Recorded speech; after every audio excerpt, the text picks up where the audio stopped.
Hello everyone, I am Rashmi Prabha and welcome to our channel Combine CS the Extra Step. In this video we are going to discuss about compilation and execution of a program. तो जैसा कि आप dear friends thumbnail पे देख रहे होंगे, this is very important for all the learners who are going to prepare for an interview question or as well as competitive examinations. Because मैं आपको ये बताना चाहूँगी जो आपका competitive examinations होता है UGC NET for computer science, correct? या इसके अलावा जितने भी KVS NVS के examinations होते हैं, they are asking very basic questions. And compilation में सिस्टम सॉफ्टवेयर से रिलेटेड आपका एक क्वेश्चन तो बनता है, that is what is compiler, what is interpreter, what is assembler, what is system software. तो in this video I am going to discuss about all the topic जो last video में रह गया था. दैट्स वाई इस video को अंत तक देखना आपके लिए बहुत ही इंपॉर्टेंट है. So first of all you need to understand, जो कोई भी आपका प्रोग्राम होता है, we are discussing about C. ठीक है, तो सी में सपोज आपने फर्स्ट फाइल लिखी टेस्ट, तो आप इसका एक्सटेंशन दोगे, that is known as source code. तो इसका एक्सटेंशन क्या हो जाएगा, डॉट सी. अगर ये जावा है, अगर ये सी प्लस प्लस है, तो यहाँ पे एक्सटेंशन कुछ और होगा. अब यहाँ पे जो बिगनर्स होंगे वो ये समझेंगे what does extension means. Extension means you are going to identify a file whether it is written in for which application. As for example अगर मैं सिंपल आपको बताऊँ, अगर आपने कोई भी वर्ड का फाइल बनाया है, उसका एक्सटेंशन क्या होता है, .docx. ठीक है, सिमिलरली सी का फाइल बनाएंगे तो उसका आप फाइल नेम कुछ भी डाल सकते हो. एंड नेक्स्ट इंपॉर्टेंट थिंग, यहाँ पे जो फाइल नेम है, फाइल नेम का भी एक नेमिंग कन्वेंशन होता है कि किस तरीके से आपको फाइल का नेम सेलेक्ट करना है. अगर आपको वो नहीं मालूम तो आप कमेंट सेक्शन में ज़रूर लिखना, मैं उस पर एक वीडियो बना दूँगी. ठीक है, हमने यहाँ पे डॉट सी का एक्सटेंशन डाल दिया, this is the source code. Okay, तो ये प्योर आपका क्या है, ह्यूमन लैंग्वेज में हो गया जो हम समझते हैं.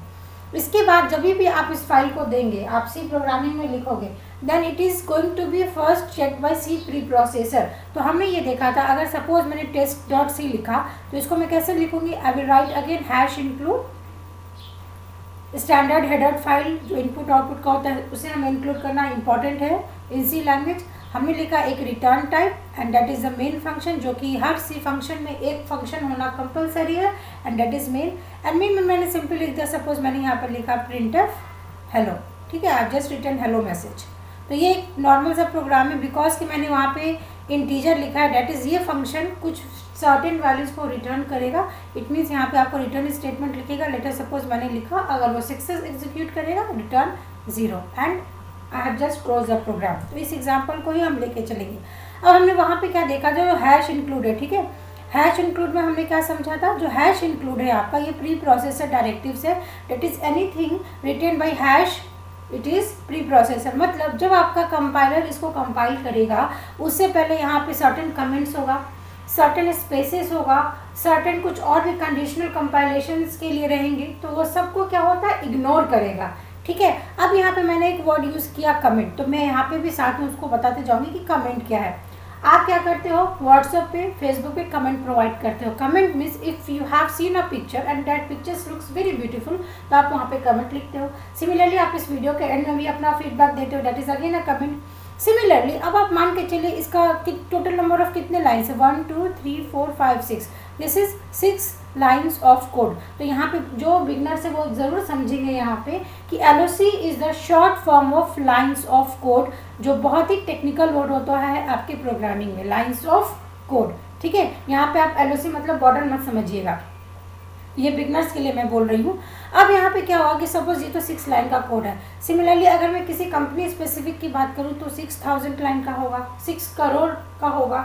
अगर आप समझिए आपका जो ऑपरेटिंग सिस्टम है विंडोज़ की कोडिंग भी सी में ही होती है, तो उसके लिए कितना लंबा प्रोग्राम लिखा होगा, आप इमेजिन भी नहीं कर सकते हो कितने थाउजेंड्स और करोड़ में आपके लाइन्स ऑफ कोड होंगे. तो आप मुझे एक सिंपल सी चीज़ बताना, अगर सपोज़ कि मेरा कंपनी में एक टीम है, दिस इज़ टीम 1. ठीक है, ये टीम 1 है जिसमें मैंने एक असाइनमेंट दिया है, they are working on a project. अब इस प्रोजेक्ट में लेटर सपोज कि यहाँ पे 4 पर्सन वर्क कर रहे हैं, किसी रीज़न से ये पर्सन छोड़ के जा रहा है. ठीक है, अब ये जिस प्रोजेक्ट पे, सपोज प्रोजेक्ट में आपका ये सब प्रोजेक्ट 1 पे काम कर रहा है, दिस इज सब प्रोजेक्ट 2. अब इसने जो भी कोडिंग की, अब अगर ये छोड़ के जा रहा है तो ऑब्वियसली बात है इस टीम में इस पर्सन को कैसे पता चलेगा इसने क्या कोडिंग की है. That's why whenever you want to make a code very easier to understand, then you have to write comments in your program, so that कि कोई भी लर्नर्स है या कोई भी जो नेक्स्ट आपका डिज़ाइनर है, डेवलपर है, प्रोग्रामर है, उसको क्या मिले, वो उस सर्टेन कोड को पढ़ के रीड करके समझ सके कि अच्छा इस कोडिंग में क्या गया है. तो आप कमेंट कैसे लिखेंगे, आपको क्या करना है, सिंपली डबल कमेंट के लिए आप कई तरीके से सिंटेक्स को यूज़ कर सकते हो। भाई यहाँ पे मैं सिंपल सा बता रही हूँ। आप यहाँ पे लिखोगे प्रोग्राम, जैसे मैंने लिखा, ये आपका कंपाइल नहीं होगा। तो ये टास्क कौन करता है, प्री प्रोसेसर डायरेक्टिव्स के जितने भी आपने कमेंट्स लिखा है उसको वो इग्नोर करेगा। प्रोग्राम मैंने सिंपल लिख दिया, क्या, will be print hello message, ठीक है।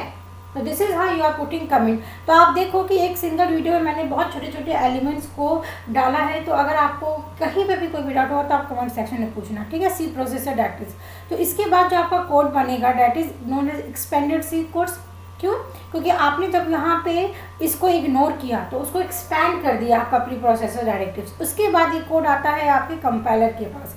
तो कंपाइलर क्या करेगा, रोल ऑफ कंपाइलर क्या है, ये क्या करेगा, कोई भी जो आपका हाई लेवल लैंग्वेज होता है, कोई भी आपका हाई लेवल लैंग्वेज होता है, वो उसको किस में कन्वर्ट करेगा, वो उसको कन्वर्ट करेगा असेंबली कोड में। अब यहाँ पे मैं दूसरा इंपॉर्टेंट पॉइंट ये बोलना चाहती हूँ कि ये बहुत ही इंपॉर्टेंट इंटरव्यू का क्वेश्चन है कि असेंबली कोड, बहुत लोग लर्नर्स को, जब मैंने अपने टेलीग्राम पे भी ये क्वेश्चन दिया था, दे हैव रिटन कि जो कंपाइलर है वो एग्जीक्यूटिबल कोड में कन्वर्ट करता है। नो, कंपाइलर नहीं करेगा एग्जीक्यूटिबल कोड में। आप देखो यहाँ पे स्टेप इन्वॉल्व है, यहाँ पे लिंकर लिखा है, ठीक है। तो कंपाइलर क्या करेगा, हाई लेवल लैंग्वेज को सिंपली असेंबली कोड में कन्वर्ट करेगा। This is a task of compiler.